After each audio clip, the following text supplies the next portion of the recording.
départ, mes questionnements étaient autour des marchés informels du médicament là au Bénin. Et puis petit à petit, j'en suis venue à m'intéresser aux offres et aux usages du médicament. Globalement, les méthodologies que je mets en place, c'est des méthodologies très qualitatives, donc en anthropologie sociale, de l'immersion, de l'observation participante, des entretiens semi-directifs approfondis. Et en gros, les principaux résultats, donc j'ai abouti à une dédiabolisation du marché informel de ce phénomène, le marché informel du médicament. J'ai montré que les médicaments provenaient en fait pour la plupart de circuits formels, enfin pour l'extrême majorité, de circuits formels des pays francophones ou des pays anglophones proches du Bénin.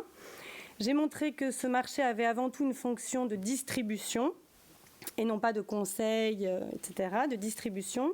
J'ai montré également que les individus pratiquent une très forte automédication et qu'ils sont en fait dans une forme d'autonomie nécessaire, de prise d'autonomie nécessaire.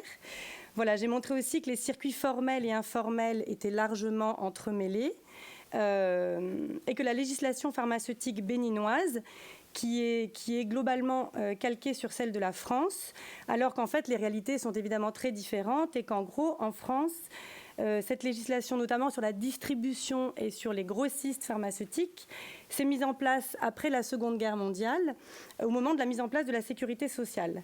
Alors qu'évidemment au Bénin, pour l'instant, la CSU n'est pas en place. Donc en gros, il y a une adaptation, enfin je voulais discuter qu'il y a une adaptation de certaines législations et donc une nécessité de réfléchir, notamment sur mes questions, à la question du monopole du pharmacien dans la distribution. Voilà. Et donc j'ai organisé à la fin de ma thèse des restitutions que j'ai voulu très larges. Donc là, c'est une photo d'une restitution. Donc j'en ai organisé 4. Je suis allée voir tous les acteurs que j'ai interrogés, des acteurs institutionnels, des pharmaciens, etc., etc. Je suis allée remettre directement les lettres dans les différents services. Et comme vous le voyez sur la photo, il n'y avait pas une présence extrême voilà, à ces restitutions. Il y avait surtout des étudiants. Et il y avait finalement assez peu d'acteurs institutionnels et très peu de décideurs. Et à la fin de ma restitution, enfin notamment de celle-là, il y a un acteur important du monde de la pharmacie au Bénin qui m'a dit, qui était anciennement président de l'ordre des pharmaciens, qui m'a dit « Oh, sur cette question du monopole, tant que ça ne bougera pas en France, il n'y a pas de risque que ça bouge chez nous ». Suite à ça, j'ai décidé de réaliser un programme de recherche pour comparer le système pharmaceutique d'un pays francophone, le Bénin, avec un pays anglophone, le Ghana. J'ai été recrutée à l'IRD sur ce projet et j'ai obtenu un bon financement de l'European Research Council pour ce projet donc, qui s'appelle GlobalMed. Alors j'avais écrit le projet en lien avec un collègue de l'université Abomey-Calavi du Bénin, un anthropologue qui s'appelle Adolphe Pachavi. Donc j'ai mis les petits logos donc l'université Abomey-Calavi en bas. Et nous étions allés ensemble au Ghana chercher un partenaire ghanéen pour mener ce projet. Et donc nous avons rencontré Daniel Haringfull du Noguchi Memorial Institute of Medical Research du Ghana, de la Legon University of Ghana, comme nous avons le petit logo ici. Ces deux partenaires sont très bien insérés dans le tissu universitaire et auprès des acteurs de la régulation pharmaceutique, du ministère de la Santé de leur pays. Donc là, vous avez la photo de l'équipe du projet Bénin-Ghana lors du premier séminaire annuel qu'on faisait.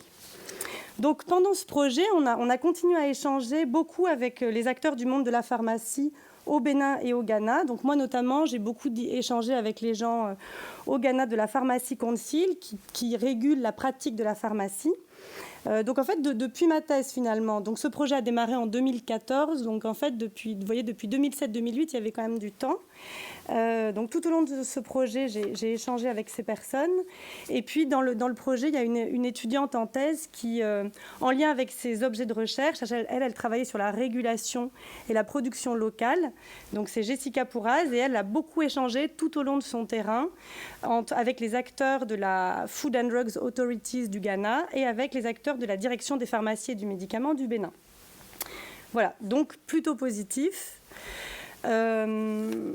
Troisième image, un an avant la fin du projet, donc en mars 2018, là, cette année, on a organisé un colloque international à l'Institut régional de santé publique de Ouidah. Le comité scientifique était composé de l'équipe du projet et on avait ouvert à d'autres chercheurs et aussi à des personnalités du monde du médicament du Bénin et du Ghana.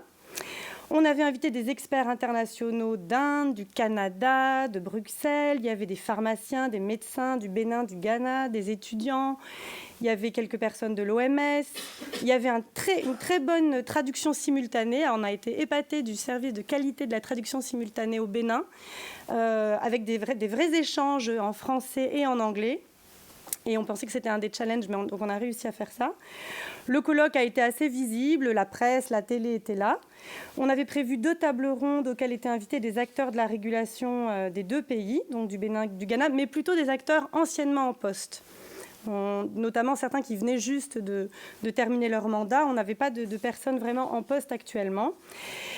On avait quand même 2 anciennes ministres de la Santé du Bénin. Il y avait des personnes qui avaient été à la tête de la Food and Drugs Authorities du Ghana et à la tête de la Pharmacy Council du Ghana.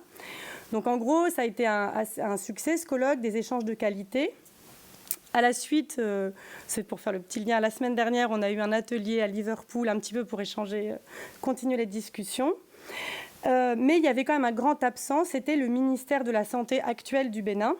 Et vous allez voir pourquoi je dis grand absent. Puisque du coup, c'est la 4e image. Il y a des changements importants dans le monde de la pharmacie au Bénin actuellement. Ce n'est pas que au Bénin, mais en tout cas au Bénin, c'est assez fort. Donc en avril 2016, il y a une élection présidentielle où le président Patrice Talon est élu. En février 2017, il lance une répression sans précédent du marché informel du médicament au Bénin, avec des conséquences santé publique pas encore établies. On se demande où les gens s'approvisionnent aujourd'hui, comment ils ont accès aux médicaments, parce que les pharmacies ne sont pas du tout saturées. Au Bénin, on a un phénomène où, par exemple, quand il y a beaucoup d'essence qui est vendue dans les rues, et quand, en gros, le prix de la station devient moins cher que le prix de l'essence dans la rue, en fait, on a des queues incroyables de voitures devant les stations-service. Donc là, on se rend vraiment compte comme ça qu'il y a quelque chose. On n'a pas du tout vu ces queues-là dans les pharmacies, donc voilà. Ce mois-ci de février 2017, on organisait une restitution générale du projet au ministère de la Santé, pendant laquelle nous mettions en avant les différents défis législatifs, nous semble-t-il, sur ces questions-là. Le chef de cabinet du ministre de la Santé était présent, de même que le directeur de la direction des pharmacies et du médicament.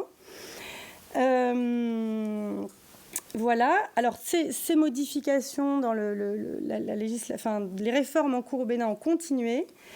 En février 2017, au Bénin, le mois même où nous, on a organisé notre colloque, février 2018, pardon, au moment où on a organisé notre colloque, les directeurs des grossistes répartiteurs et celui de la Camé ont été mis en prison au Bénin. Ensuite, l'ordre des pharmaciens a été suspendu un peu après. En juin 2018, l'agrément accordé à la Camé, la centrale d'achat des médicaments essentiels, a été retiré. Et une commission chargée des réformes a été à nouveau mise en place. Il y en avait déjà une qui avait été mise en place, mais là, il y en a une autre qui est mise en place à ce moment-là. Donc, en gros, on voit une ébullition importante. Nous, on fait nos restitutions, etc. Et malgré cela, en fait, on n'a pas du tout été sollicités. Alors, on travaille donc depuis ma thèse, depuis plus de 15 ans sur ces questions-là. Mon équipe de recherche de l'IRD est bien présente au Bénin.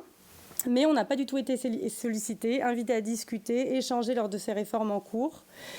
Voilà, on est donc au cœur des questionnements d'aujourd'hui sur les liens entre recherche et décision politique. Alors, j'essaie de comprendre comment expliquer cela.